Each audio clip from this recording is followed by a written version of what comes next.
Sana kung sino yung may ano diyan, may telephone number ni Tulfo. Ipatulpo natin tapos patanggal natin sila ng lisensya. Lalo na yung tumutulong din doon sa Virginia sa California. Ang dami nagsalita si yung taga California na di ko naman sila kilala. Anong gusto ninyo? Abo tayo magtulfo, lilipad ako diyan. Magkurti tayo para wala ng buzzer. Magsabi kayo, do it. I'm facing lahat. Dahilan sa ato hatag-hatag diha niya, they are using the poor people in Mindanao, showing the poverty. Na binigyan nila ng Malaysia yung padala ko. Think about that. Di ka masaktan, di ka nasaktan kung mabasa mo lang. Kasi nga sabi ko, military kami eh. Ang daming di ba sa military all over the world merong kami pa naman, kaya nga naikot ko ang mundo eh. Ngayon nalaman na ninyo. Kaya nga naikot ko na halos ang mundo dahil nga sa trabaho namin. I'm proud that to become a part of this society. I'm proud to become a part of military, US Navy military, down to my two brothers, mga uncle ni Marlo, na akala mo sila lang ang may doktor. Di lang kasi kami pag nagbibigay dito, mga donation, na may mga, yun na nga, sabi ko kung sinong taga Bilyasis, may simbahan kayong maganda. Dos simbahan ang nagpapagawa niyan, ang tita ng asawa ko. Kaya nakakatawa eh. Kaya ngayon, anong gusto ninyo? Magpagulo tayo? Ipatanggal natin yung lisensya mo, Paul? You are using only the poverty. Kasi dito sa Amerika, dito magsalita ka dong, Englishin mo.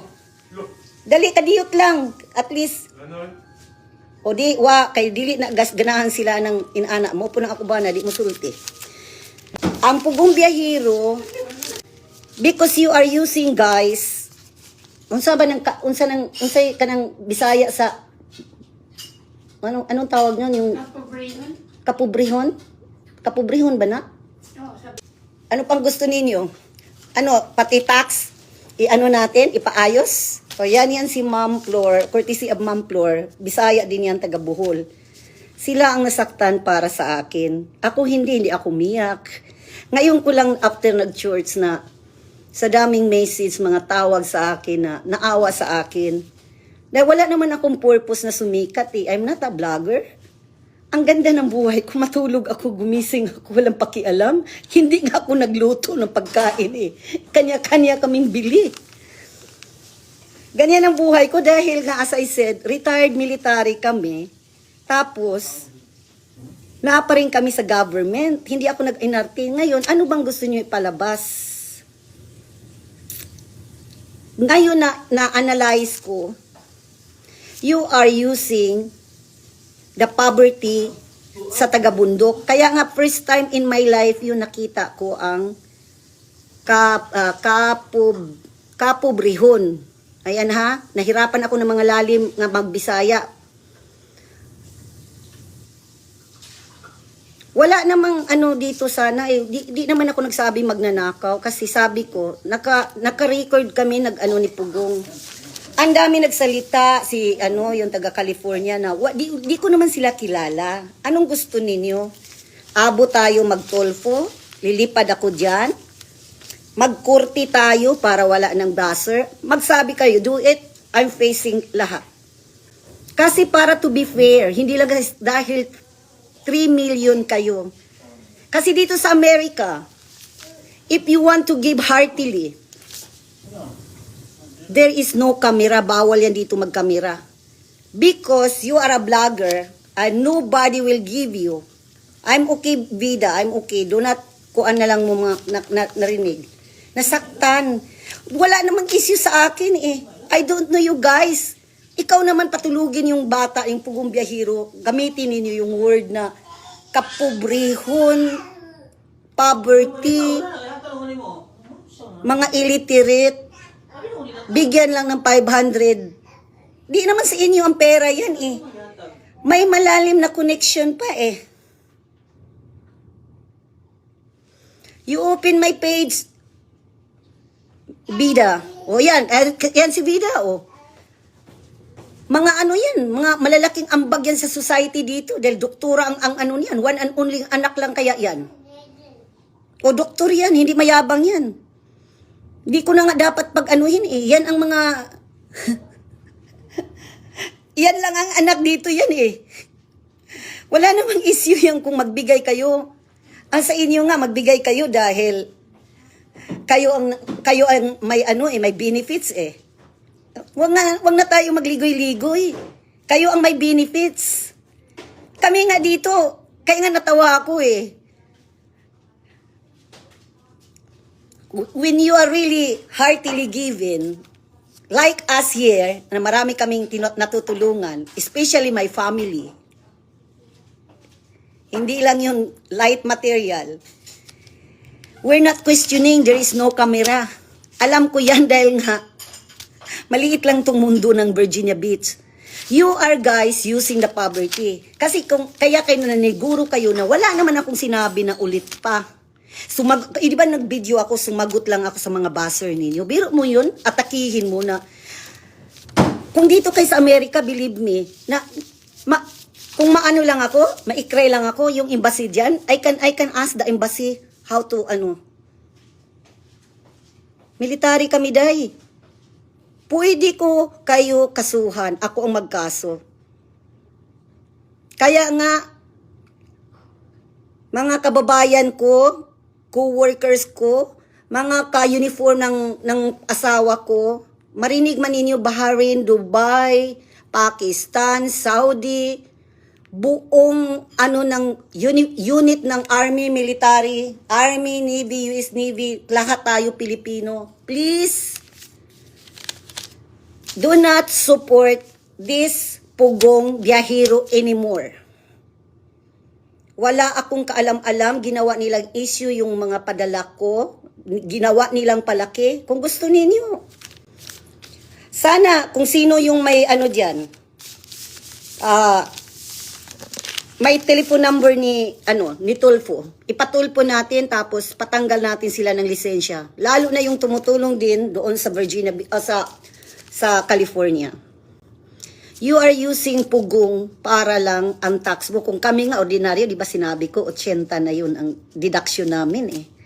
Hindi 80 pesos ha, $80,000. Ano pa kaya sa iyo, ma'am? You try to push me hard. And who is smart between me and you guys? You using pugong to spread your tax. Huwag tayo maghipokrita. Taga-Amerika ako, alam mo ang tax dito. Ordinaryo lang kami, 70, 80. Ang sakit hindi 80 pesos ha, 80,000. Depende kasi yan sa sweldo ng asawa mo eh. Now, I'm asking, who are using a pugong biyahero? Who are making a noise so people will give you a sympathy? A simple question, where is my box? Basahin ninyo. I'm not saying ninakaw ng asawa ni sabi ko. Gusto ko lang sana mag-honest ang answer kasi alam ko na yun na 2 months already. Notification yun, sabihin pa ninyo, meron kaming ganito. Natural, kung mawala yung balikbayan, sino magbayad noon? Ang balikbayan box. Kaya nga sabi ko, upon receiving the balikbayan box, para matapos na to dahil tulog time na eh. Ayan makaalis na ako dito. Di ba dapat may logbook tayo? Lalo na yun sa inyo, it's a business. Hindi yan, sabihin natin business eh. Kaya nga kayo nanggigigil eh. Dahil lang sa palo-palo eh. Ako di naman ako eh. Ngayon, huwag tayo maglinis-linis ng kamay, mag-iyak-iyak. Kasi hindi mo ako mapaiyak as I said. Asawa ako ng sundalo. Sanay kami na mabakbak ang asawa namin sa girahan. Kaya wala sa bukabularyo ko. Kaya lang naapektuhan ng mga kaibigan ko, lalo na sa church. Aywan ko ang mga pari dito kung nakita ba. Siguro dahil pinalaki ninyong issue, karapatan ko rin yun, hanapin ko ang sarili ko. Tapos pa nag-usap pa tayo, Paul, na Kaya pala to atat na atat, parang ipahiya mo ako. Trial ko lang yun dahil nga sabi ko, di ko na ibigay yun sa association dito sa Virginia Beach kasi mayaman sila. Ayun nga, isang nagsabi anong nangyari sa akin, doktor yun. One and only child lang yun. Yun yung mga ano yan. Ang tawag dito sa amin, Tidewater of Virginia Beach.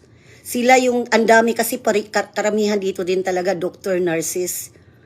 Hindi ako mga opisyalis dito ng mga Pilipino, grabe. Hindi yan, kaya nga proud kami dahil hindi kami kinuha lang through internet, Pilipino kami. Ang mga pamilya namin dumating ng Amerika hindi through nakipag-aybulan ng mga Amerikano, nakipag-aybulan ng mga Australian like me. Kaya nga sabi ko, sana makinig ninyo yung mga katukayo ko dyan na nasa uniform, any branches of military like Air Force, Navy, lalo na Navy, please do not support. Pupunta rin ako sa base, ipaano ko yan sa, kasi gusto pala ninyo ng gira, isyuhan. Iano ko yan na, kasi kami ang pinakamalaking society yung mga nurses dito, kaunti na lang yan Ayun na nga, gusto pala ninyo ng ingay, magbabash. Ayaw tanggapin ang ko dahil isauli. Di ba sabi ko, isauli mo na lang, akala ko tapos na tayo ng Friday. Isauli na lang ninyo ang balikbayan. Hindi man pala ninyo isinauli. Tsa-tsa lang kayo ng tsa-tsa, paiyak-iyak kayo doon. Tapos, ako, I have a big mouth. Kahit saan tayong korte, para makakalkal natin kung sino ang may privilege nito to avoid taxes. You spread out the tax in pugong name para to avoid paying taxes kasi ang dami mong instead na maka-benefits pa kayo, yung kita ninyo, I don't know how did you divide it. Sino ngayon ang masakit ngayon katotohanan? You are using the poverty. Kasi sa Amerika, alam ninyo yan, sinabi mong mayaman na, million sabi mo Ngayon, nagkabukabuhan na talaga. Kumuha kayo ng lawyer para ma-establish yung business ninyo. Kaya natayo ninyo yung mga scholarship to avoid. Pero mo nga naman, kung kami nga ordinary, naabot kami ng 80,000 US dollars ang tax namin. Iba pa yung property.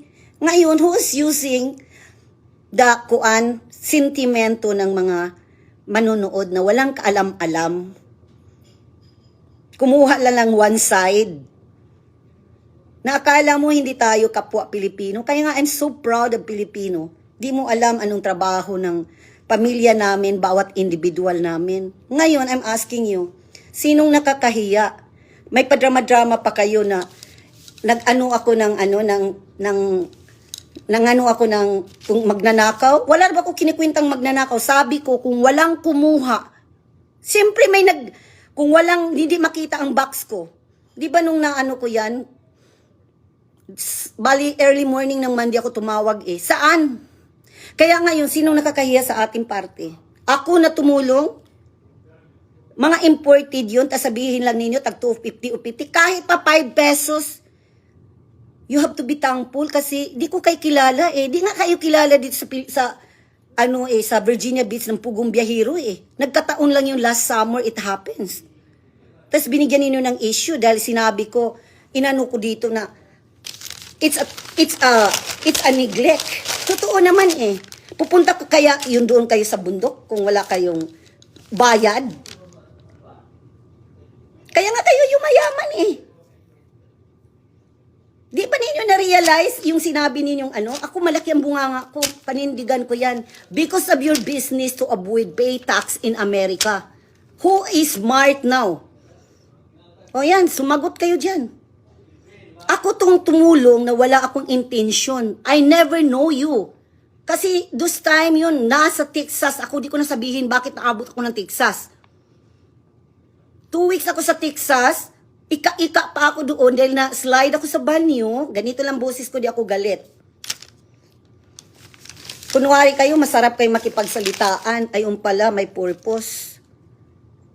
Ang ganda pa naman sana ng ano namin, bukal namin ngayon, ang community ng Virginia. Lahat ng mga military, gusto kayong ipakuan. Kami na naman kayong babalik sa inyo. Sa dami namin dito, sino pang gusto magtulong sa inyo? Kami dito lang sa grupo lang namin Di lang Amerika ang hawak namin. Kung ipaano namin yan, bawat command, di lang naman kami pumunta doon. Sir, this is kuan MWR, HR, please, iano lang namin yan sa mga military o sa anong yung asawa mo dati, yung mga anak ninyo, spread out lang yan, one click lang yan. Tingnan natin. Dapat mawalan na kayo ng lisensya. Kasi dito sa Amerika, hindi ka pwedeng tumulong na may kamera. That's what the right one. Kung gusto niyo bukal, dapat yun. Katulad ng ginagawa dito ng mga association dito na sabi ko nga, yung tita namin. Yung mga doctor nurses dito. Tidewater of Virginia Beach. Ang daming Pilipino. Kaya nga ang kamag-anak namin, San Diego, may Las Vegas, punta ka pa doon ng Spain, dahil ang laki. Tapos buti sana ang namin, wala kaming Germany, wala kaming, ang laking unit ng military, puro Pinoy. Nagalit ang mga kasamahan ko. Bet you did not deserve that treatment. Sabi ko, I'm okay. Always I'm okay. Unang sa akin, nung isang araw, yung mag-asawa, may position yun ang asawa niya. Nurse din yun. Nasa California. Kung narinig ninyo, please, mga kasamahan ko dito sa San Diego, California, San Francisco, bigyan natin ng leksyon ito dahil hindi naman ako nanghingi ng publicity dahil hindi ako vlogger Just a simple help. Tapos gusto pa niyo isauli. Gusto pa niyo isauli ang box ko. Kaya nga mga pangbata yun Binigyan ko yan, biro mo ha. Bawat dito. Sinong nagsabi doon na putyo-putyo yun? Napaka-ignorante naman ninyo dahil tapos you ask me to apologize? Apologize for what? That's my right. I'm asking where's my balikbayan kasi nga nalaman ko na-notified ako 2 months ago. Kaya nagalit ako first kong follow-up. It was after the fiesta of Santo Niño. Andyan ang natin pool. 2, ayaw pa ninyang sumagot. O ngayon, sinong nakakahiya sa atin? May paiyak-iyak ba kayo? Kami ba dito na may pangalan kami? Ang mga tita namin dito? May mga pangalan kami, baka akala ninyo Kayo dyan, anong pangalan ninyo? Sumisikat lang kayo dahil magpapakaawa. As I said nga ang tulong sa kapwa, di kailangan pati kaldero na ipakita na ninyo. Ginagawa ninyo yung mga katutubong, yung pang pasayaw-sayawin ninyo. Okay yung magbigay, pero yung i-ikrain pa ninyo yung mga katutubo para lang may i-publicize kayo, which is, yun below the belt na yun. Kasi dito, alam ninyo, mga sponsor dito, magbigay ka dito sa homeless, no camera, iabot mo. Kasi baka barilin kayo. Bakit kailangan mag-abot ako ng help, may camera? Kaya nga kayo yumaman tas nagagalit kayo sa akin. Yun lang. Sana, nag-antay lang ako. Kala ko tapos na tong istorya na to. I thought this chaos, it's already ended up last, sabi mo nga, isauli. Di ba, Paul? Kaya nga, ngayon malalaman ninyo gaano din ang budhi ninyo. In front of the camera, di kayo nagsalita ng mga bad words. Pero Diyos ko, pag ibalik lang, gusto niyo ibalik ang pinaghirapan ko sa mga kamag-anak ko na andito lahat sa Amerika? Are you okay? Kainsulto, no? Nakapagawa nga kami dito ng bahay na hindi light materials, simbahan, kung saan pa diyan sa Pilipinas, mission, medical mission, namimigay ng mga gamot kung kanino pa na without any camera. Sinong nakakahiya sa atin? Ha? Kaya kung hindi lang ito ha, please, mga ka-uniform ko sa military, alam ko nasaktan kayo dahil wala naman akong intention. Di na nga ako nagtatrabaho dahil we are okay. Isa lang ang anak ko, na din very soon. Pilot officer din yun sa US Air Force. Kaya nga ayaw ko magbanggit ng pangalan kasi may mga ano yan eh. At least pa nga ang doktor eh, ang problema sa doktor, ano lang kayo in front, ano lang. Dito malaking association ang military eh. Tapos lalo na paglabas ng asawa ko. Hindi mala ninyo naisip, hindi makapag-voice out ang mga taong nasa paligid ko dahil sabi ko, no one will comment. We do something else. Kaya napag-isipan namin, para tulong nila na naawa sila sa akin. Nakita ba ninyo, kayo diyan mga ano ko, mga buyers ko, na nakipagdiskuhan ako dito? Honestly, I don't like a big group of Filipino. Kasi mga maarte, lalo ng mga bago, na nakapag-asawa lang ng foreigner, akala mo sino? Mas proud pa kami dito. As I said, hindi ang pagtulong sa kapwa natin, hindi lang kayo, ma'am, ang ipanghambog ninyo na, nakita ko na 1 million, yun simbahan na yun, marami. 35 banks na bahay. Ang lupa, I'm sorry mga kamag-anak, ibulgar ko na. Courtesy sa isang pinsan namin, first degree cousin. Lupa pa lang yun. Naayan sa Villasis, mayroong pang chapel, may panglagayan pa ng ano. Biro mo ha? Hindi lang isang tao yan. Donation yan dito sa Virginia Beach at saka California ng mga Nurses Association, Doctor and Nurses Association. Kasama na rin kaunting ano namin. Yun ang sakripisyo ng tita ni Marlo kasi nag-retired siya sa Pilipinas. Yun ang heartily mo talagang tulong. Am I right? Sige, ibas ninyo ako. Nasaan ang mga ano ninyo? Mga angry face. May nag-post ba? Si Mami mahilig mag-post about that? Walang nag-post. Kasi, ano yan eh? Heartily mong bigay yun eh.